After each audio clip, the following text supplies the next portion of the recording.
जिंदगी की ज़रूरत और पैसे कमाने की धुन इंसान को अंधा कर देती है। उसे सही गलत की पहचान भुला देती है और इंसान अपनी ख्वाहिश और ज़रूरत के आगे इतना मजबूर हो जाता है कि उसे कुछ दिखाई और सुनाई नहीं देता। कुछ मुझ जैसे लोग जो किसी काम में शर्म नहीं खाते, उनके लिए कोई काम छोटा बड़ा नहीं होता। बस वे मेहनत करके पैसा कमाना चाहते हैं अपने जोर बाजू पर। और कुछ ऐसे लोग होते हैं अपनी ख्वाहिश पूरी करने के लिए गलत राह पर चलने लगते हैं। ऐसे ही कुछ औरतों से जब मैं मिला और उन्हें अखलाक से घिरी हुई हरकतें करते देखा तो मेरा ज़मीर कांप गया। मैं 10,000 दिरहम लेकर दुबई में बेवा औरतों के घर की सफाई करता था। यहाँ के मुल्क में बेवा औरतें कैसे अपनी ख्वाहिश पूरी करती हैं, ये देखना मेरे लिए बहुत हैरानी भरा था। मुझे एक रोज़ सफाई करने में लेट हुआ तो अपनी मालकिन के घर रुक गया। वहाँ मुझे ज़रूरत के वक्त कमरे की सहूलियत मिलती थी, इसलिए मैंने उसे रात खुद को थकाने की बजाय वहीं रुक गया। मालकिन के कमरे और नौकर के रहने की जगह अलग थी और मेरा रूम बिल्कुल अलग था। रात के वक्त मैं पानी के लिए उठा तो खिड़की के बाहर मुझे कुछ हलचल सी महसूस हुई। मैंने पर्दा हटाकर देखा तो मेरी मालकिन रात के इस पहर घर से बाहर कहीं जा रही थी। मुझे लगा ज़रूर कुछ गलत हुआ है, ज़रूर कोई मसला है। तभी मालकिन रात के अंधेरे में जल्दी जल्दी में कहीं जा रही है। उनकी परेशानी का सोचकर मदद के ख्याल से मैं तेजी से चप्पल पहनता बाहर निकला। मेरे बाहर निकलने तक मालकिन गाड़ी में बैठकर जा चुकी थी। मैं अब पीछे नहीं जा सकता था, लिहाजा खामोशी से पलट कर वापस आ गया। मगर अपनी हमदर्द फितरत से मजबूर मैं सारी रात सो नहीं पाया था और खिड़की का पर्दा हटाकर बाहर ताकता मालकिन का इंतजार करता रहा। मगर सारी रात गुजर गई, मालकिन नहीं आई। मुझे उनकी बहुत फिक्र हो रही थी। सुबह सवेरे के बाद जब मेरी आंखें नींद से बंद होने को थी, मेरी मालकिन घर पहुंची। मैं चौंक गया। गौर से देखा तो मेरी मालकिन के चेहरे पर बेहद थकान फैली हुई थी।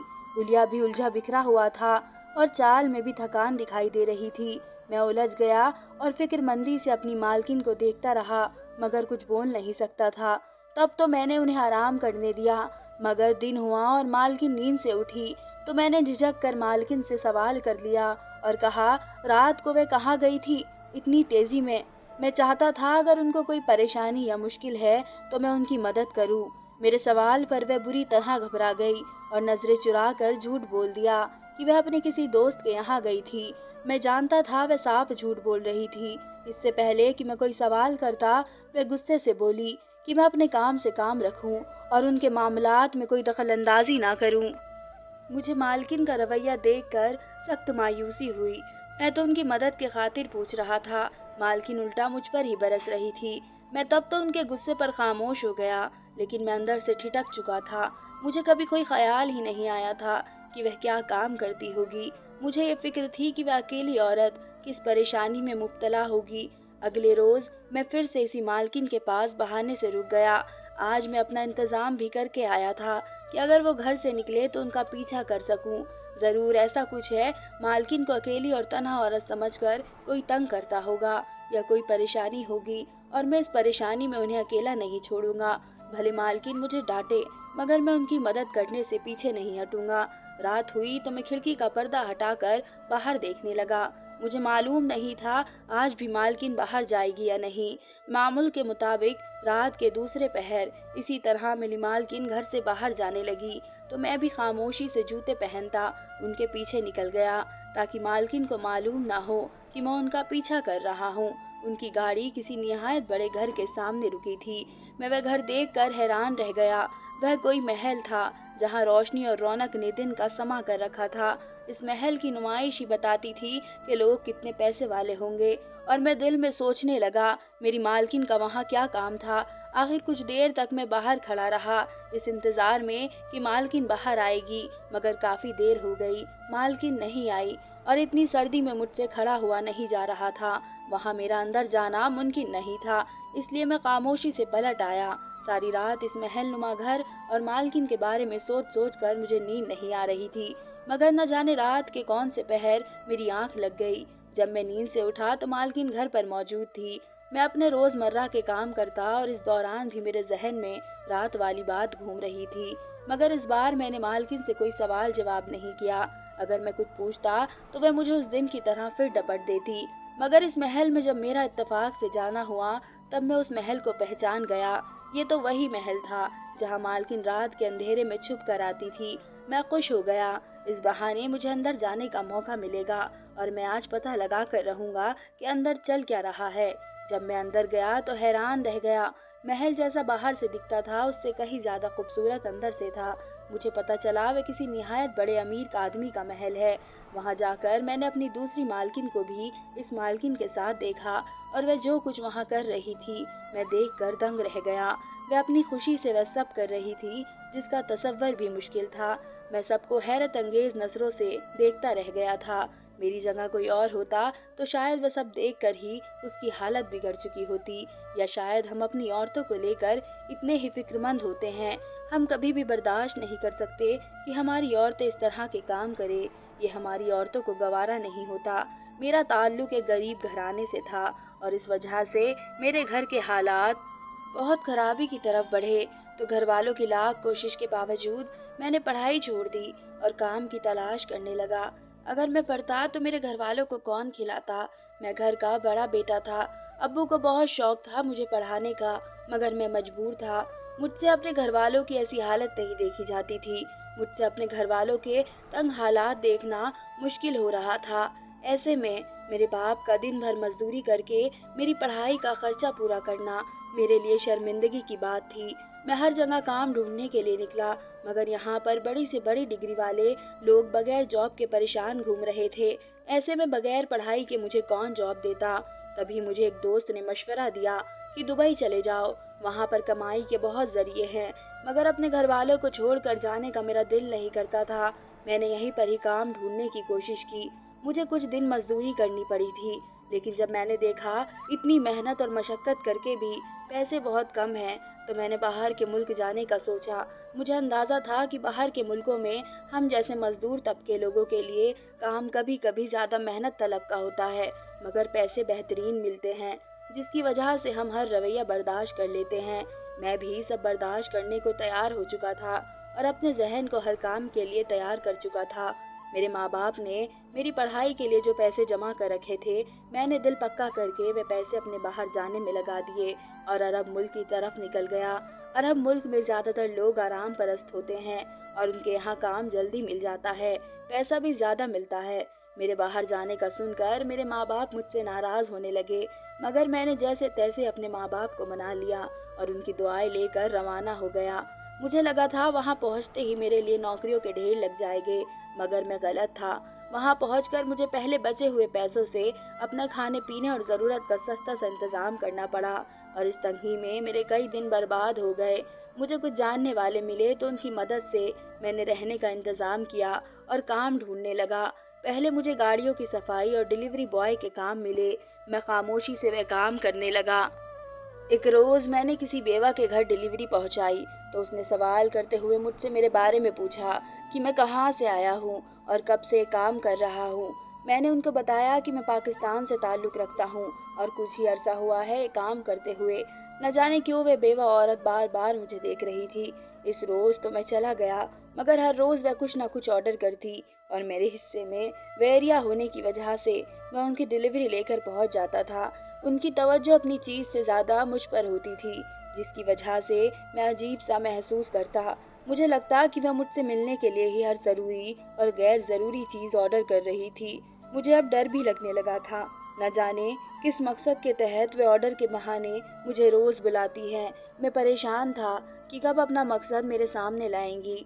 कुछ दिन के इंतज़ार के बाद आखिर वह मुझसे बोल पड़ी कि क्या तुम मेरे यहाँ काम करोगे? सिर्फ घर में काम करना होगा, भाग दौड़ नहीं करनी पड़ेगी और पैसे ज़्यादा होंगे। मैं यह सुनकर बहुत खुश हो गया।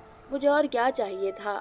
मैं फौरन मान गया और अपनी वह नौकरी छोड़कर उनके पास चला गया। काम क्या था, बस उनके घर की सफाई करनी थी और वहाँ घर इतने साफ और अच्छे बने हुए थे कि मेरे लिए काम मुश्किल साबित नहीं हुआ था।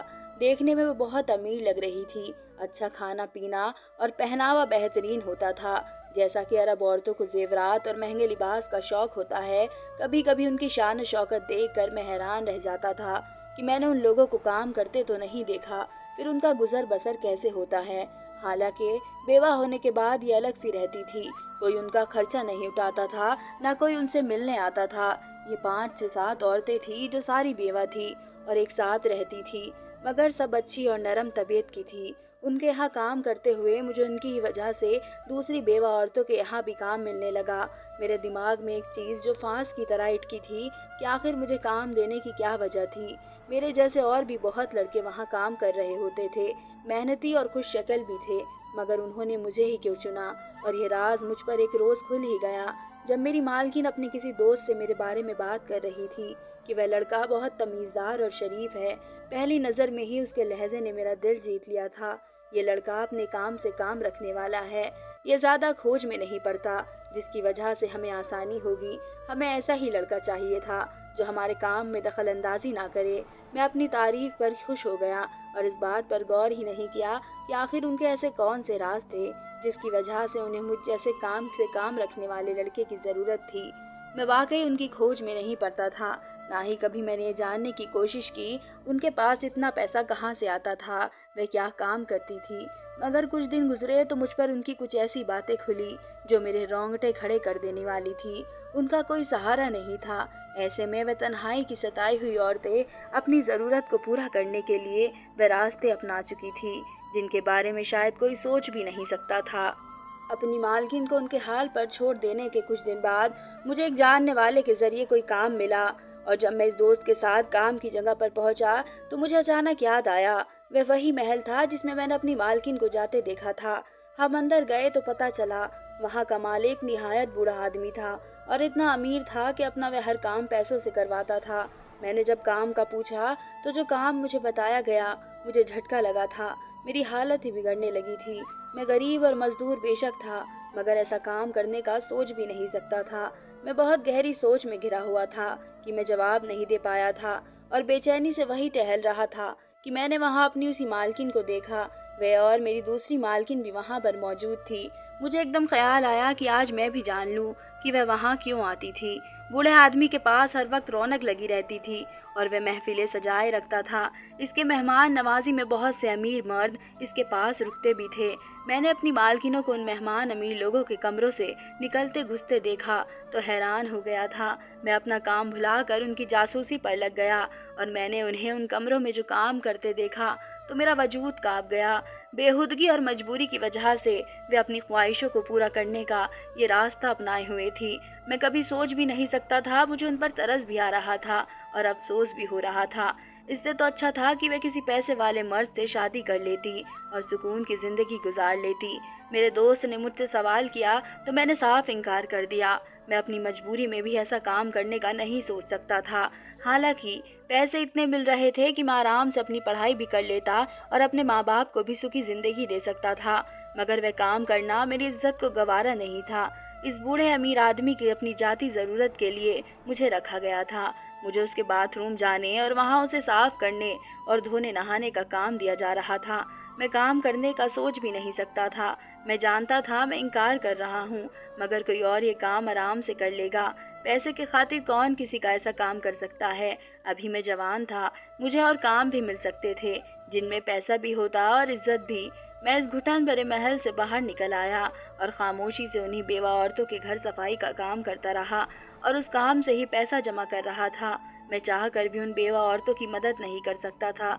अगर किसी एक की बात होती तो शायद मैं उनसे शादी भी कर लेता ताकि उन्हें अपनी ख्वाहिशात और ज़रूरियात ज़िंदगी के लिए ऐसे काम न करने पड़े, मगर ऐसा भी मुमकिन नहीं था। वहाँ वह बूढ़ा आदमी अपने महल को सजाए रहता और सारी बेवा औरतें अपनी ख्वाहिश को पूरा करने के लिए और पैसा कमाने के लिए इस हद तक मजबूर हो गई थी कि उस बूढ़े आदमी के बूढ़े दोस्तों को मालिश करती थी।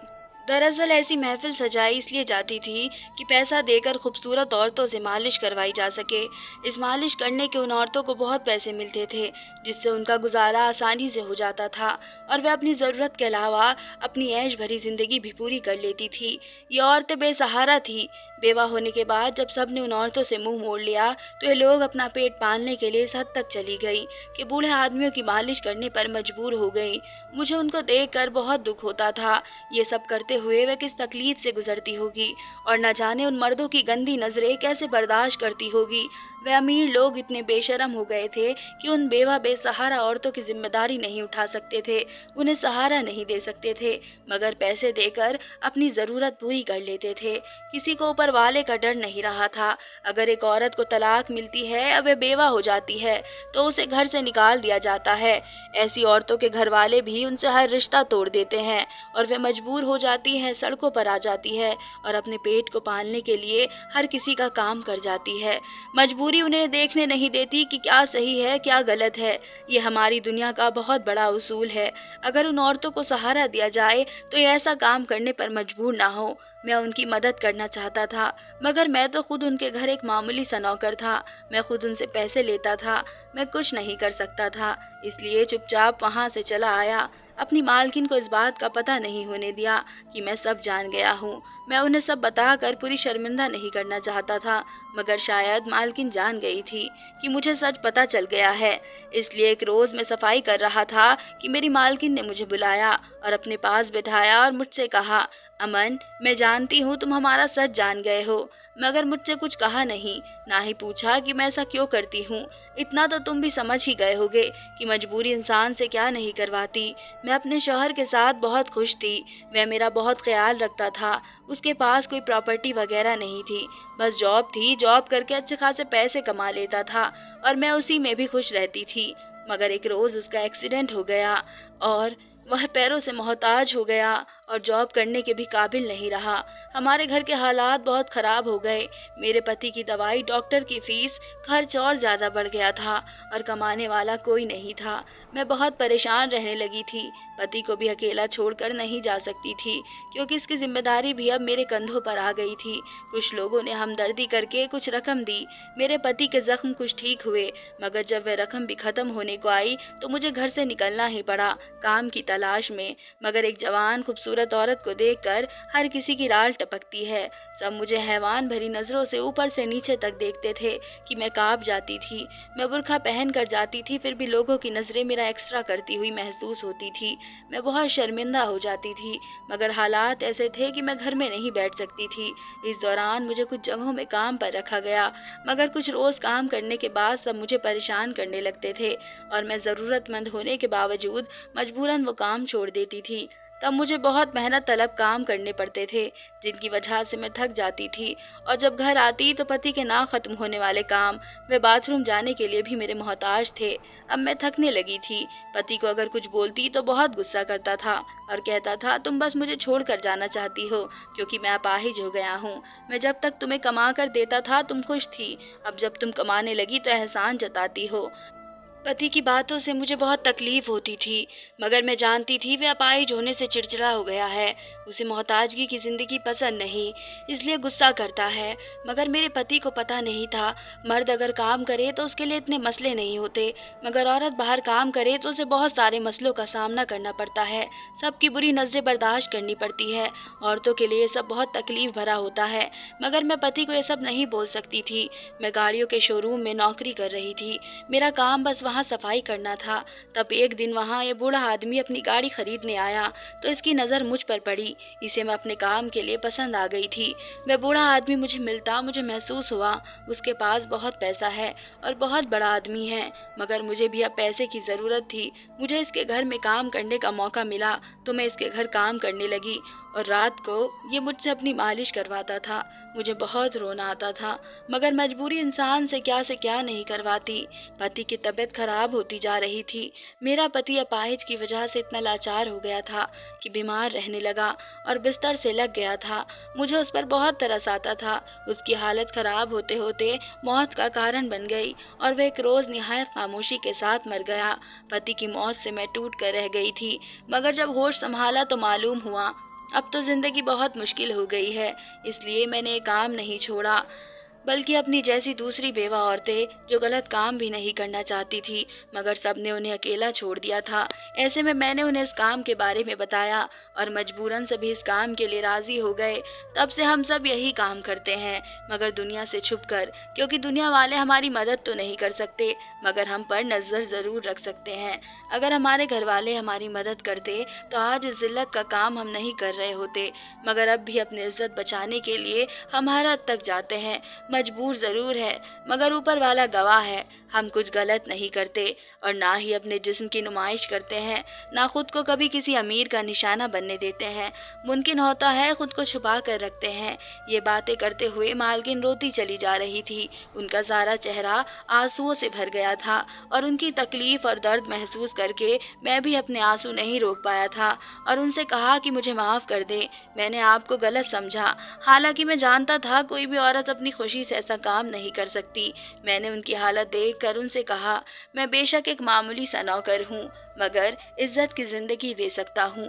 अगर वे चाहें तो मैं उम्र का फ़र्क भुलाकर उनसे शादी करने को तैयार हूँ। मेरी बात पर वे चुप हो गई और बोले कि तुम सिर्फ इस वक्त मेरे हालात जानकर तरस खा रहे हो, बाद में अपने फैसले पर पछताओगे और मुझे छोड़ दोगे। इसलिए बेहतर है मैं जैसे ज़िंदगी जी रही हूँ जीने दो। मैं जानता था वे मुझ पर यकीन नहीं करेंगी। वह बिल्कुल जवान लगती थी, मगर उनकी उम्र 40 बरस थी और मैं मुश्किल से 25 बरस का जवान और खूबसूरत लड़का था। हमारे दरमियान बहुत बड़ा फ़र्क था, मगर वह मुझे गलत समझ रही थी। मैंने संजीदगी से उन्हें जवाब दिया कि मेरी तबीयत ऐसी नहीं है कि चंद दिन के मज़े लिए किसी औरत को इस्तेमाल करूं। मैं गरीब हूं, मगर मैं गलत नहीं हूं।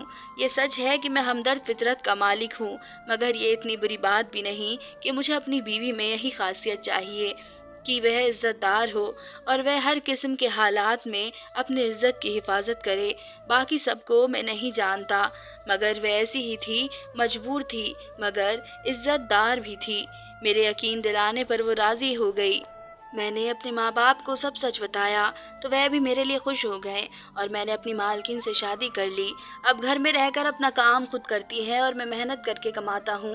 मैंने अपने माँ बाप को भी यहीं बुलवा लिया था।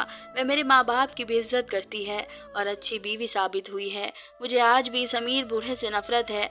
ऊपर वाला ऐसे अमीर मर्दों को हिदायत दे कि वह गरीब और बेसहारा औरतों से ऐसे काम करवाने की बजाय, उनकी मजबूरी से फ़ायदा उठाने के बजाय उनकी मदद करे या कोई इज्जत वाला काम उनसे करवाए कि उनकी इज्जत भी महफूज रहे। उम्मीद करती हूँ आप सबको मेरी ये कहानी पसंद आई होगी। धन्यवाद दोस्तों।